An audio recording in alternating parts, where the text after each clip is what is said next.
Yes, thank you for that message. Mr. Pratt.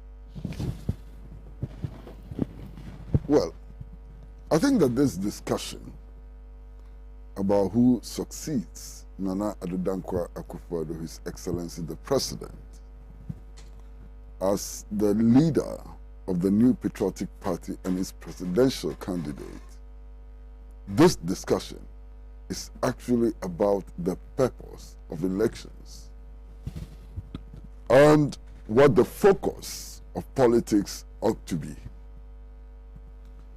Because if we don't start this discussion on the basis of what politics is about, on the basis of what elections are about and so on, we then get into a discussion of who is tall and who is short, who comes from what region, and so on. Baseless, useless discussions that take us nowhere. I think that elections are about choices available to the people of this country. And these choices are about how we can get potable water, good, healthy drinking water, to bath, to drink, to cook, and to do all the other things that we need water for. Elections ought to be about how we get nutritious food to eat. Elections ought to be about how to tackle maternal mortality. Elections ought to be about the quality of our education. Should we have an education system in which our history is completely distorted, in which our children are being taught that the prime movers of our independence were dictators? That is what elections should be about.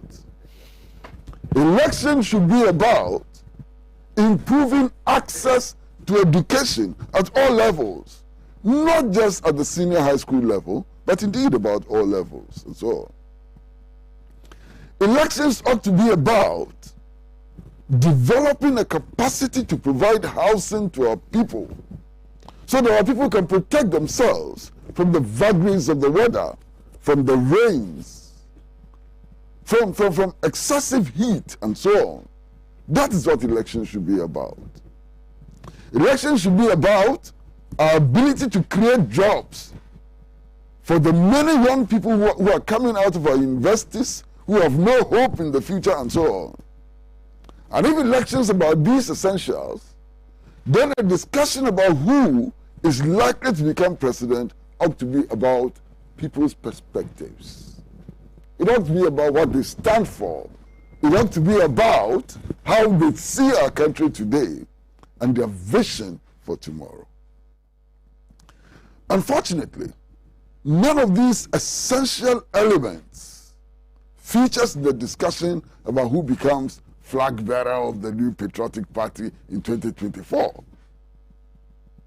So it's about whether Bawumia is a Northerner, whether an Ashanti should lead the New Patriotic Party, and so on. That's what it's about. It is about whether Nana Akufo-Addo will support Bawumia or will support Alan Chema. Who cares who Nana Akufo-Addo supports? Who cares? If whoever Nana Akufo-Addo supports does not translate into solving the concrete problems of the people of this country, that choice of Nana Akufo-Addo is absolutely useless and meaningless. So the debate is on. And indeed, the gin is already out of the bottle. I don't see what efforts can send the gin back into the bottle. The gin is already out of the bottle. And I don't see how any measures taken by the New Patriotic Party or the presidency or any other institution can put the genie back in the bottle. It is not going back into that bottle. I've heard statements issued by the New Patriotic Party. Some of the most prominent people in the New Patriotic Party is national chairman and so on. I've heard all kinds of statements. Those are absolutely lame statements. I want somebody to tell me that today it is possible for anybody in the New Patriotic Party, including the president, to move into action and to suspend Dr. Mahmoud Bawumia, His Excellency the Vice President. Is that possible? That can only happen in cuckoo's land, not in the real world in which we live. So all those threats are lame. They would never be able to suspend Bawumia. Even if Bawumia continues his campaign today, nobody is going to be able to suspend Bawumia from the party. Because indeed, if Bawumia is suspended from the party, can you imagine the chaos? Sitting vice president suspended by his party. What would that mean for this country? What would that mean for the New Patriotic Party? What would that mean for all of us? It is impossible. It won't happen. So those threats are lame threats. They are meaningless. They would never be effected. Because I don't think that at this stage, the New Patriotic Party wants to start a battle over the continued vice presidency of Dr. Mahmoud Bawumia. It will not be in the interest of the party. It will not be in the interest of Ghana. And nobody will be foolish enough to even contemplate the suspension of Bawumia. So that's a lame threat. Of course, for those who are opposed to Bawumia, they should be careful. Because we know the history. What happened to Paul Afoko, what happened to Sami Krab, what happens to Nahota Makro and others can happen to them. It can very easily happen to them because the party suffers no serious consequences. You understand? If it brings the axe down on them, as it brought the axe down on others before. What happened to Kwabena Japan can happen again. And those people ought to look sharp. I'm sitting here and I'm reading and hearing news reports of Dr. Mahmoud Bawumia loudly proclaiming that he doesn't know anything about the campaigns for him and so on. And I laugh. Are those statements honest statements? Can Dr. Mahmoud Bawumia tell us that he has no interest in succeeding Nana Akufo-Addo? Can he say that? And if he can't say that, why can't he say that? Because we all know that Dr. Mahmoud Bawumia has positioned himself to succeed Nana Akufo-Addo. Who doesn't know that in this country? Will he be able to deny that? That would be interesting. If Dr. Mahmoud Bawumia were to come today and say, look, even if I'm offered, I won't take. I'm not interested in succeeding Nana Akufo-Addo. That then will settle the issues. But he cannot say that because the ambition is there and the ambition has been nurtured, not today, not yesterday. That ambition has been nurtured 8 years ago. And that ambition is still alive. Can Dr. Mahmoud Bawumia tell us, the people of Ghana, that he has not had discussions with any people, any group, any individuals who are interested in promoting his presidential ambition? Can he say that? And if he can't say that, what is the value of the denials that he's making? What is the value of those denials? If indeed he has an ambition to replace Nana Addo Dankwa Akufo-Addo, or to take Nana Addo Dankwa Akufo-Addo's position, and has had discussions or has had interactions with persons who want to promote that ambition, what is the value of his denial? So, for me, I don't take that denial serious. There is also the denial by Mr. Alan Trematin. And I asked Mr. Alan Trematin the same questions. Is Mr. Alan Trematin telling us that he doesn't want to be president in 2024 or after 2024? Can he say that? And if he can't say that, what is the value of his denial? Is he saying in all honesty that he has not engaged any group, any individual, any constituency in a discussion about his ambition for 2024, can he say that? And if he can't say that, what is the value of his denial? I read one of his denials in which he says that he has made a pledge to Nana Dankwa Akufo-Addo and Vice President Bawumia that he will support them to implement their policies in the second term. We are not talking about the second term, my dear. We are talking about 2024 and beyond. What is he going to do when Nanado's term expires? And he must be honest with us. You understand? He ought to be very honest with us. There's also the case of the Agric Minister. And the Agric Minister has come out vehemently to state that, look, he has not gone to Kumasi to campaign. And that he remains committed to supporting Nana Dankwa Akufo-Addo and Dr. Mahmoud Bawumia to implement their policies in this 4-year term. That is not a denial that he will contest in 2024. He has not denied that. We want a clear message as to what his ambitions really are and so on. In any case, the Minister for Agriculture was quoted as having said in Kumasi that this administration, the Akufo-Addo administration, has not provided infrastructural development for Ashanti. That Ashanti as a region is lacking in development and so on. And that the only way Ashanti can hope to develop, can hope to improve on its infrastructure and so on, is the election of an Ashanti as president. Not just an Ashanti, a strong, committed Ashanti as president. I have not heard any denial of this statement.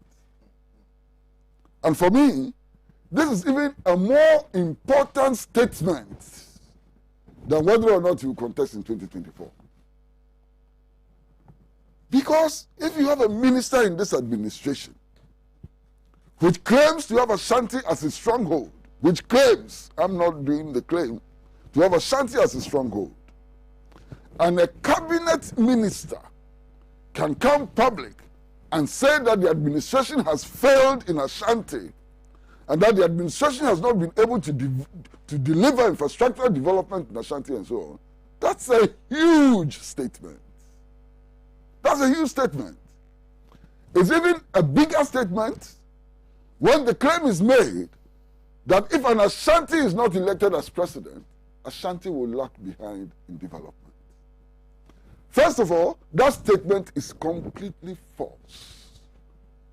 It is completely false because if you go into our history and you see the developments that occurred in Ashanti under Osajifo Dr. Kwame Nkrumah, who was not an Ashanti, who came from the little village of Nkrofo and so on, it is clear that this statement cannot be true. It is clear that this statement cannot be true because the Kwame Nkrumah University of Science and Technology was not established by an Ashanti. It is clear that this statement cannot be true because the Kumasi Shoe Factory was not established by an Ashanti. Look at all the developments that occurred there. Come into our recent history. The first time Kumasi inner city roads were asphalted was under Jerry John Rawlings, who came from the Volta region and not Ashanti. So this statement has no merit. It cannot be true. The only thing which may be true about this statement is the fact that over the last couple of years, Ashanti has suffered infrastructural deficits. And the minister knows better than me. He knows better than all of us.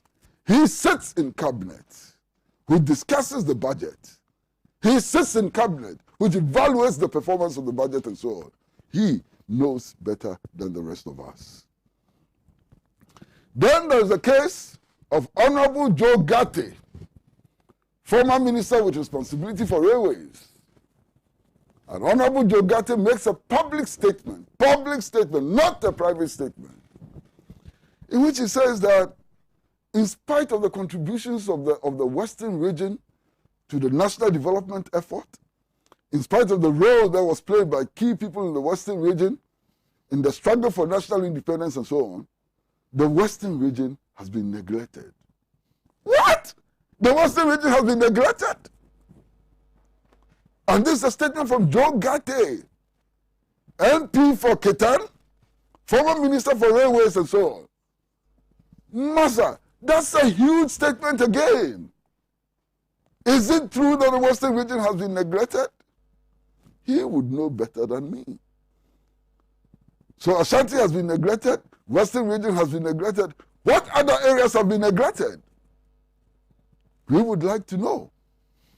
You understand? So this context is bringing up all manner of things which are interesting, which must inform the electorate in making their choices and so on. You understand? But you see, the context is not limited to these three.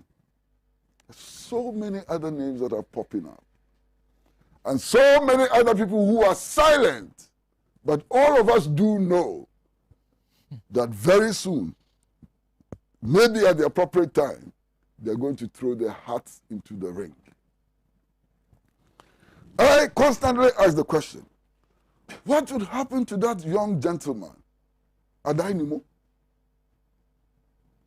after his sterling performance against Nana Akufo-Addo? Just a couple of years ago, I'll be surprised if he just chickens out of the race. Especially as he has not been part of this administration. Especially as he has managed to maintain a certain level of independence. So if things are not going well now, you cannot blame Adainimo for things not going well because he was not part of it. Alan Chematin has a huge problem because his future is tied to the legacy of this administration. How can Alan Chematin come today and tell us that, oh, as for me, I was not involved in the accumulation of debt, or I was not involved in the hiking of taxes and so on? How can he come and tell us that he was not part of the administration which neglected Ashanti as is being alleged that the Minister of Agriculture has said and so on?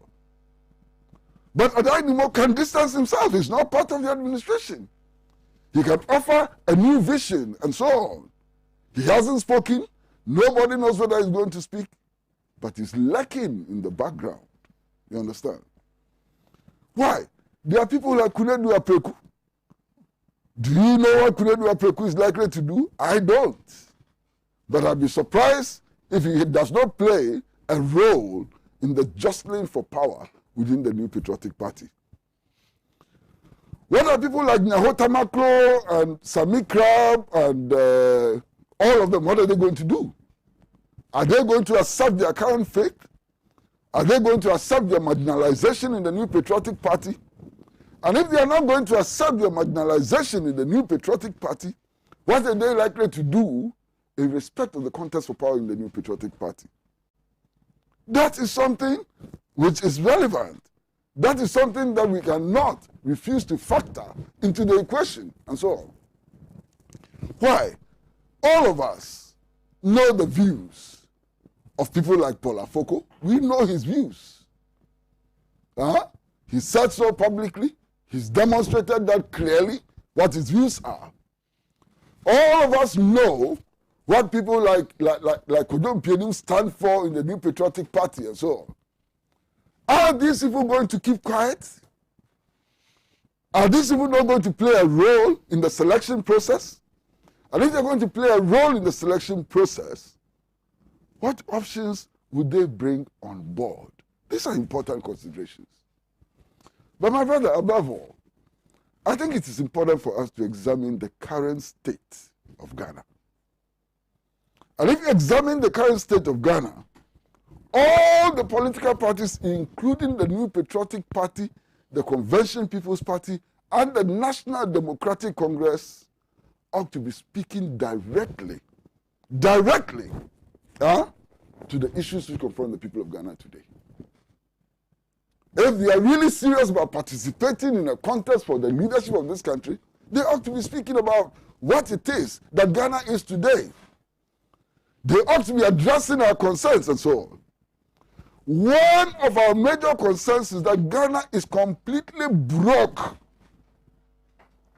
One of our major concerns today is that there's a deep hole in the national economy, and the hole keeps getting bigger and bigger every day. How are we going to address that? We have boxed ourselves into a situation where indeed today 91% of total national revenue plus grants is expended on debt repayment and debt servicing. That's a terrible place for any country to be in. That suggests that there's a huge hole in the national economy, especially if you come to consider the fact that more than 70% of total national revenue is also expended on public sector emoluments. How do you move forward? How do you build hospitals, the 111 hospitals, Agenda 111? How do you achieve it? With this huge hole in the budget, with this size of deficit, how do we move forward? Yesterday, I had the misfortune of having to sit in front of a television set to watch and listen to the vetting of the Minister Designate for Finance. I nearly wept. Minister Designate, he is not the minister. And this Minister Designate boasts about the fact that he's involved in organizing a road show to borrow an additional $5 billion. Minister Designate. Minister Designate, not Minister for Finance. Who gave him that authority? Who gave him? We are going to borrow an additional $5 billion at this time when we are expending 91% of total national revenue plus grants on debt servicing and debt repayment. What is wrong with us? What shocks me even more is the fact that the current vice president, who to all intents and purposes want to be president for 2024, told us that borrowing for development is not an option that should be exercised. He told us that increasing taxes is not an option which should be exercised, and that we should focus attention on production as a means of generating resources for national development. Look at where we are today. If you are a Ghanaian and you are not worried about the economic situation in this country today, and you are not looking at future presidential elections from the standpoint of how to rescue this nation, then I'm sorry for you. Because things are horrible. Things are bad. My brother, you don't need to go to Harvard or to go to the University of Ghana Business School and so on to understand the state of the national economy today. All you need to do is to walk out of our gate here at Pan-African Television. You see the woman selling the food by the roadside? You go there and attempt to buy a ball of kenke. And he tells you the whole story. A year ago, a ball of kenke was selling for 1 cedi.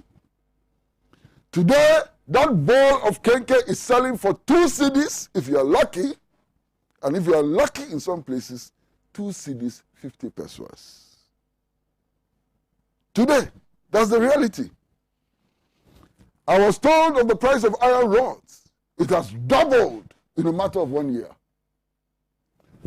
For you, the taxi drivers, for you, the trotro drivers, for you, the Okada drivers and so on, you know how your business has been affected.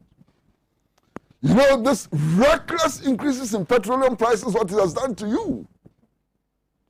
So, if you are talking about a future government, we should be talking about that future government in relation to what can be done in order to rescue the economy from this craziness, from this suffering, from the pain which has been inflicted on us and which is felt by everybody in this country. We are living in a country in which many people, thousands of people, earn 500 cedis a month. Now ask yourself, if you earn 500 cedis a month, what are you going to do with 500 cedis a month? For some people, and I know that there are people who live in Eburi and work in Accra. I know that there are even people who live in Koforidua and work in Accra. Yeah. People live in Afankor and work in the ministries. For some of these people, when they are paid at the end of the month, what they receive is not even sufficient to pay for the cost of transportation to work and back from work. And these people have children. These people need to drink water like all of us to survive. They need to eat. They need to bath. How can they do that on 500 cedis a month?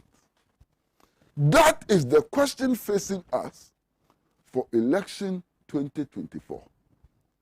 The question facing us as a nation for election 2024 is not whether Bawumia will replace Nana Akufo-Addo or Alhaji Martin will replace Akufo-Addo.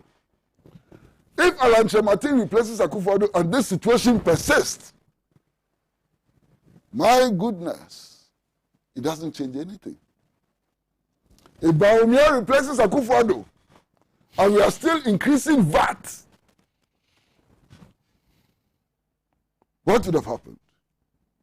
You know, I have a sense of guilt. I feel guilty. I have a huge sense of guilt.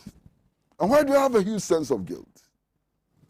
In this country in 1995, I joined Nana Addo Dankwa Akufo-Addo and many others, many friends of mine, great friends of mine, Ejiri Blankson, Akoto Ampao, Kweku Baakon, Kweku Poku, Nyahota Makro, Victor Newman, Charles Reku Bobby, and others. I joined them.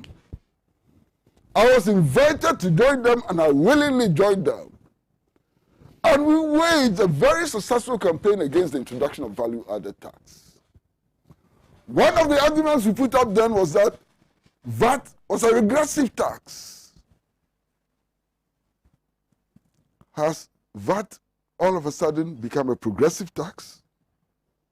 Is VAT no longer a regressive tax? And so on.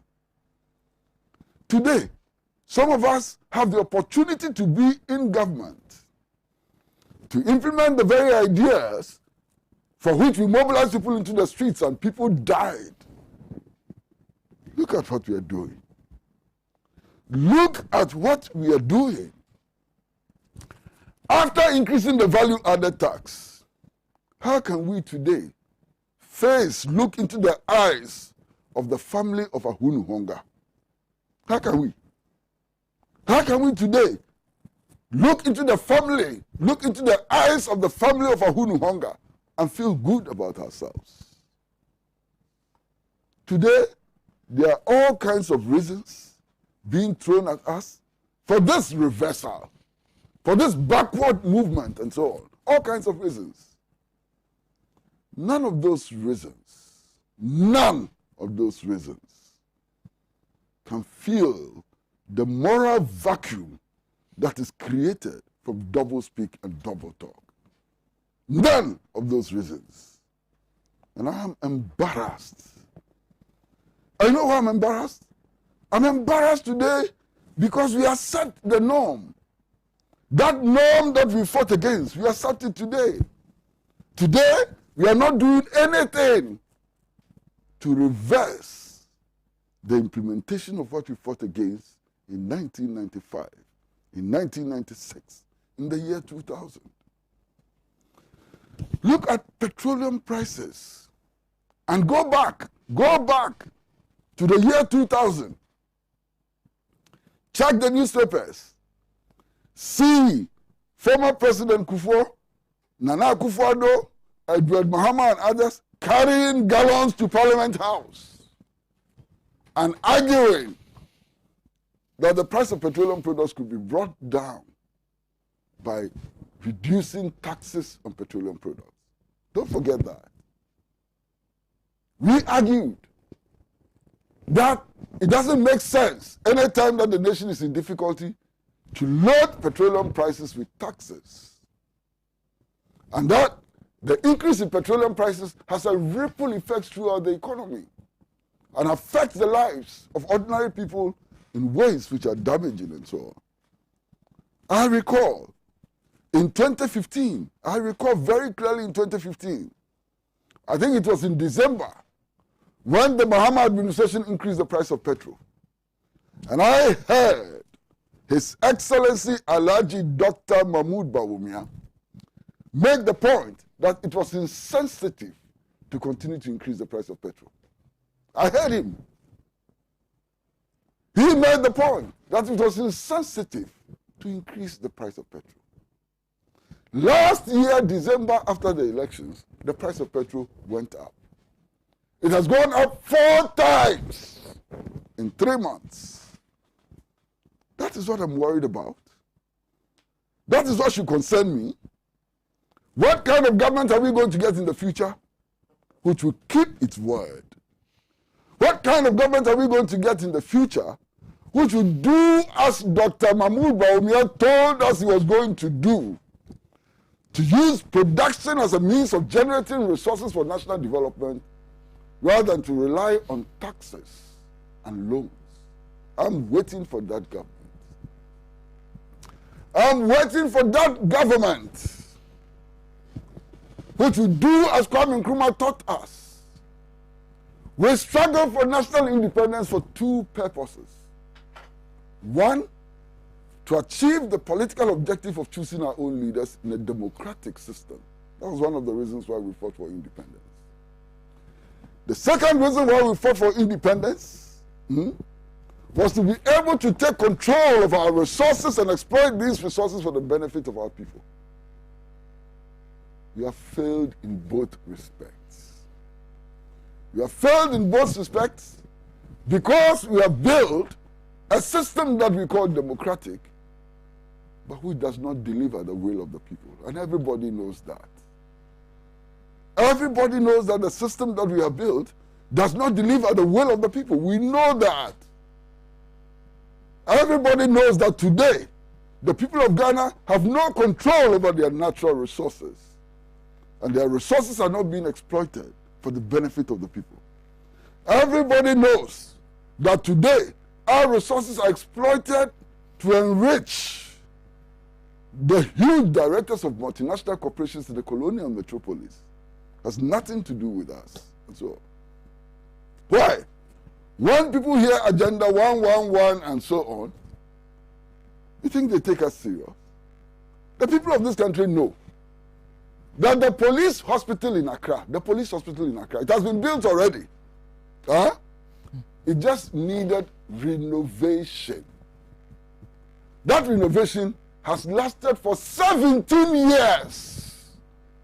For 17 years, we've not been able to finish the renovation of the police hospital. A hospital already in existence. One of the best hospitals in our country. Renovation, 17 years we've not been able to finish. So when politicians come to you and they say that we are going to build more than 100 hospitals in how many years, how do you take them serious? When we have not completed the renovation of the police hospital in 17 years. Today, if you go to the rural communities and so on, human beings are still drinking from the same water sources as cows. As cows. This is a reality.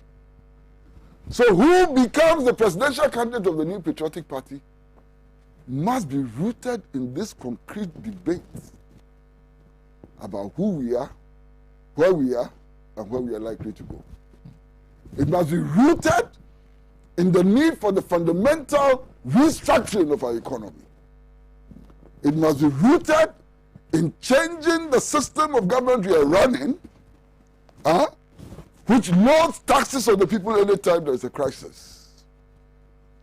It must be rooted in a paradigm shift which would not see grabbing of loans left, right, and center as the panacea for our development inadequacies and so on.